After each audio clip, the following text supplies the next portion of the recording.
Halo teman-teman semua, kali ini kita akan membahas saham perusahaan KF secara mendetail dengan pendekatan investasi fundamental. Ayo kita lihat bagaimana performa keuangan perusahaan KF selama ini. Berdasarkan data yang ada, pendapatan perusahaan KF selama 1 tahun terakhir mengalami penurunan sebesar 3,0% dari 10.498 miliar menjadi 10.188 miliar. Namun, jika kita melihat pertumbuhan rata-rata, CAGR, selama 5 tahun terakhir, KF mencatatkan pertumbuhan yang cukup baik yaitu sebesar 7,4%. Ini menunjukkan bahwa perusahaan memiliki potensi pertumbuhan pendapatan yang cukup baik dalam jangka panjang.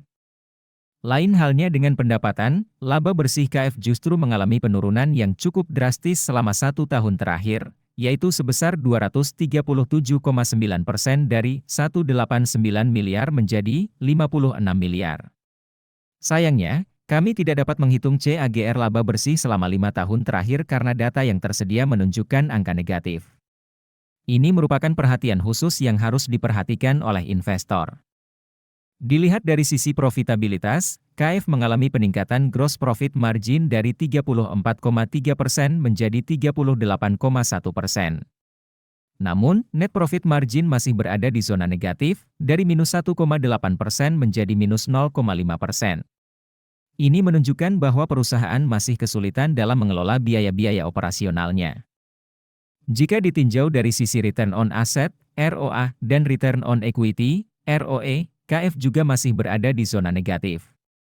ROA tahun lalu sebesar minus 1,0% dan tahun ini minus 0,8%, sementara ROE tahun lalu minus 2,5% dan tahun ini minus 2,1%.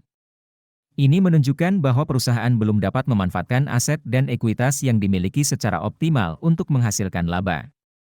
Dari sisi kesehatan keuangan, Debt to Equity Ratio, DER, KF berada di level 1,0 kali, yang masih cukup baik karena berada di bawah 1 kali. Ini menunjukkan bahwa perusahaan masih dapat mengelola utangnya dengan baik.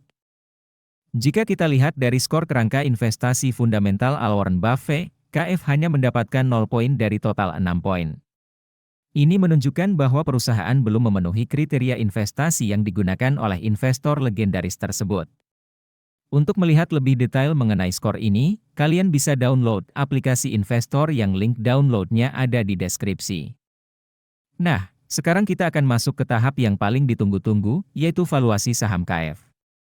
Valuasi adalah proses menentukan nilai wajar suatu saham berdasarkan berbagai faktor, seperti kondisi keuangan perusahaan, prospek pertumbuhan, dan perbandingan dengan perusahaan sejenis. Margin of safety adalah selisih antara nilai wajar saham dengan harga saham saat ini.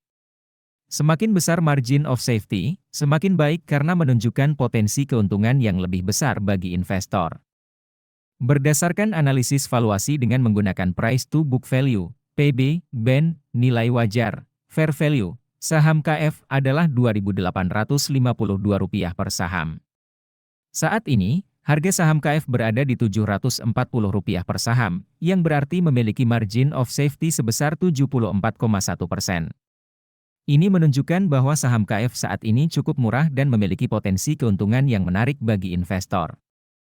Selanjutnya, berdasarkan analisis valuasi dengan menggunakan price to earnings, P, BEN, nilai wajar, fair value, saham KF adalah Rp1.856 per saham. Meskipun angka ini negatif, namun harga saham KF saat ini berada di Rp740 per saham, yang berarti memiliki margin of safety sebesar 139,9%.